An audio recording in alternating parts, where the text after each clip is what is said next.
ಎಲ್ರಿಗೂ ನಮಸ್ಕಾರ. ನಾನು ಸಂಜನ್ ಕಜೆ. ಮೊದಲನೇದಾಗಿ ಸರೋಜಾದೇವಿ ಮೇಡಮ್ ಅವರು ತೀರ್ಕೊಂಡಿದ್ದಾರೆ, ಅವರ ಆತ್ಮಕ್ಕೆ ಶಾಂತಿ ಸಿಗಲಿ ಅಂತ ಕೇಳ್ಕೊಳ್ತಾ, ನನ್ನ ಜೀವನದ ಮೊದಲನೇ ಪ್ರೆಸ್ ಮೀಟ್ ಇದು. ನಿಮ್ಮನ್ನೆಲ್ಲ ಭೇಟಿ ಆಗ್ತಾ ಇರೋದು ತುಂಬ ಸಂತೋಷ. ಮತ್ತೆ ಮೊದಲಿಂದ ಯೋಗರಾಜ್ ಸರ್ ಅವರ 4 ಬಣ್ಣಗಳ ಮ್ಯೂಸಿಕಲ್ ಆಲ್ಬಮ್, ಇವಾಗಲೇ 3 ಹಾಡುಗಳು ರಿಲೀಸ್ ಆಗಿದೆ. ಇವತ್ತು 4ನೇ ಹಾಡು ರಿಲೀಸ್ ಆಗ್ತಾ ಇದೆ. ಮುಖ್ಯ ಅತಿಥಿಗಳು ನಮ್ಮ ಜಯಂತ್ ಕಾಯ್ಕಿಣಿ ಸರ್ ಬಂದಿದ್ದಾರೆ. ಸರ್, ನಿಮಗೆ ತುಂಬ ಹೃದಯ ಧನ್ಯವಾದಗಳು, ನೀವು ಇಲ್ಲಿ ನಮ್ಮ ಜೊತೆ ಇದ್ದು ಹಾಡನ್ನು ರಿಲೀಸ್ ಮಾಡಿಕೊಟ್ಟಿದ್ದಕ್ಕೆ. ನಾನು ಮೊನ್ನೆ ಯೋಗರಾಜ್ ಸರ್ ಅವರ ಆಫೀಸ್ಗೆ ಹೋದಾಗ ಅಲ್ಲೊಂದು ಬುಕ್ ನೋಡಿದೆ, ಜಯಂತ್ ಕಾಯ್ಕಿಣಿ ಅವರ ಸಿನಿಮಾ ಹಾಡುಗಳು ಅಂತ ಒಂದು ಪುಸ್ತಕ. ಅದನ್ನ ಸುಮ್ಮನೆ ಹಂಗೆ ಬಿಡಿಸಿ ಓದ್ತಾ ಹೋದಾಗ ನನಗೆ ಈ ನಾಸ್ಟಾಲಜಿಕ್ ಫೀಲ್ ಅಂತಾರಲ್ಲ, ನನ್ನ ಜೀವನನೇ ಒಂದ್ಸಲಿ ಕಣ್ಮುಂದೆ ಫ್ಲ್ಯಾಶ್ ಆದಂಗೆ ಆಯಿತು. ಏನಕ್ಕೆ ಅಂದರೆ, ನನ್ನ ಶಾಲಾ ದಿನಗಳು ಅಥವಾ ಕಾಲೇಜ್ ದಿನಗಳು, ಅವಾಗೆಲ್ಲ ಜಯಂತ್ ಸರ್ ಬರೆದಿರೋ ಹಾಡುಗಳು ಅಥವಾ ಯೋಗರಾಜ್ ಸರ್ ಬರೆದಿರೋ ಹಾಡುಗಳು, ಹರಿ ಸರ್ ಹಾಡುಗಳು ಎಲ್ಲ ಕೇಳ್ಕೊಂಡು ಬೆಳೆದಿರೋದು ನಾವು. ಚಿಕ್ಕ ವಯಸ್ಸಲ್ಲಿ ನಮ್ಮ ಊರ ಜಾತ್ರೆಗಳಲ್ಲೆಲ್ಲ ಕ್ಯಾಸೆಟ್ ಪರ್ಚೇಸ್ ಮಾಡಿ ಟೇಪ್ ರೆಕಾರ್ಡರಲ್ಲಿ ಪ್ಲೇ ಮಾಡ್ಕೊಳ್ಳೋದು, ಈ ಥರದ್ದೆಲ್ಲ ನನಗೆ ಒಂದೇ ಸಲ ನೆನಪಾದಂಗೆ ಆಯಿತು. ಇವತ್ತು 4ನೇ ಹಾಡು ನೀ ಹೋದ ಮೇಲೆ ಹರಿಕೃಷ್ಣ ಸರ್ ಅವರ ಮ್ಯೂಸಿಕ್ನಲ್ಲಿ ನಾನು ಆ್ಯಕ್ಟ್ ಮಾಡ್ತಾ ಇರೋದು ನನ್ನ ಭಾಗ್ಯನೇ ಸರಿ. ಆ್ಯಂಡ್ ಯೋಗರಾಜ್ ಸರ್ಗೆ ನಾನು ಯಾವ ರೀತಿ ಥ್ಯಾಂಕ್ಸ್ ಹೇಳಬೇಕು ಅಂತ ಗೊತ್ತಾಗಲ್ಲ.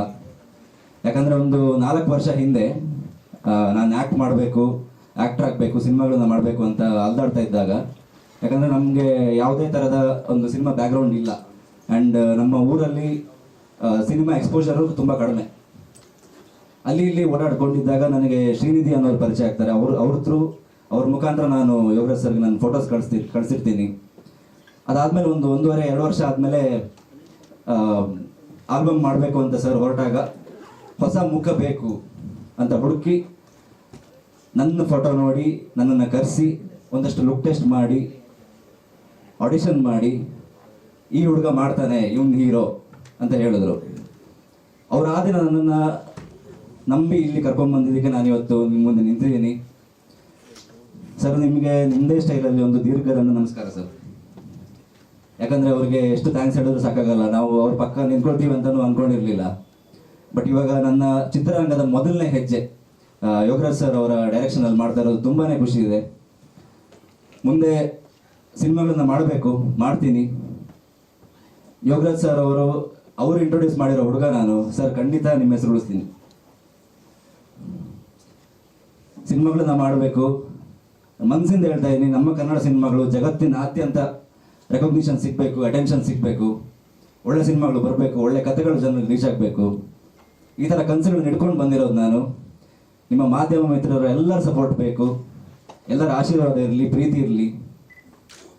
ನಮ್ಮ ಕೊನೆ ಹಾಡು ಆ್ಯಂಡ್ ಎಲ್ಲ ನಮ್ಮ ಮ್ಯೂಸಿಕ್ ಆಲ್ಬಮ್ನ ಎಲ್ಲ ಹಾಡುಗಳು ಪಂಚರಂಗಿ ಆಡಿಯೋ ಯೂಟ್ಯೂಬ್ ಚಾನಲಲ್ಲಿ ರಿಲೀಸ್ ಆಗಿದೆ. ಆ್ಯಂಡ್ ಇವತ್ತು ನಮ್ಮ ಜೊತೆ ವಾಸುಕಿ ವೈಭವ್ ಅವರಿದ್ದಾರೆ. ಜಯಂತ್ ಸರ್ ಹೇಳ್ತಾ ಇದ್ರು ಕಾಗದದ ದೋಣಿಯಲ್ಲಿ.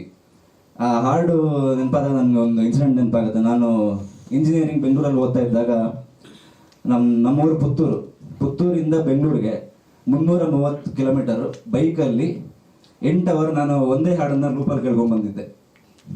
ನನಗೆ ಅಷ್ಟು ಇಷ್ಟ ಆಗಿತ್ತು ಅವರ ಹಾಡು, ಅವರ ವಾಯ್ಸು. ಇವಾಗ ನನ್ನ ಹಾಡಿಗೆ ಅವರು ಧ್ವನಿ ಕೊಟ್ಟಿದ್ದಾರೆ. Thank you so much sir, thank you. And ನಮ್ಮ ಎಲ್ಲ ಟೀಮ್, ನಮ್ಮ ಪ್ರೊಡ್ಯೂಸರ್ಸ್ ಪ್ರಸನ್ನ ಸರ್ ಇದ್ದಾರೆ, ಶಿಲ್ಪಾ ಮೇಡಮ್ ಇದ್ದಾರೆ, ಆ್ಯಂಡ್ ರೇಣುಕಾ ಮ್ಯಾಮ್ ಅವರು ಇವತ್ತು ಬಂದಿಲ್ಲ, ಆ್ಯಂಡ್ ಶ್ರೀನಿಧಿ ಅವರು, ಆ್ಯಂಡ್ ನಮ್ಮ ಎಲ್ಲ ಸಿಂಗರ್ಸ್ ಅದಿತಿ ಅವರು ಬಂದಿದ್ದಾರೆ. ಉನ್ಮಾದ ಹಾಡಿನ ಫೀಮೇಲ್ ವರ್ಷನ್ ವಾಯ್ಸ್ ಕೊಟ್ಟಿದ್ದಾರೆ ಅವರು. ನಮ್ಮ ಪೋಸ್ಟರ್ ಡಿಸೈನರ್ ಹೇಮಂತ್ ಸರ್ ಇದ್ದಾರೆ, ಆ್ಯಂಡ್ ಚೇತನ್ ಸೋಸ್ಕರ್ ಸರ್, ಆ್ಯಂಡ್ ಕ್ಯಾಮರಾ ಹಿಂದಿನ ಕೈಗಳು ಪರ್ಮಿ ಸರ್ ಇದ್ದಾರೆ, ಆ್ಯಂಡ್ ಎಲ್ಲ ನನ್ನ ಸಿನಿಮಾಟೋಗ್ರಾಫರ್ಸ್.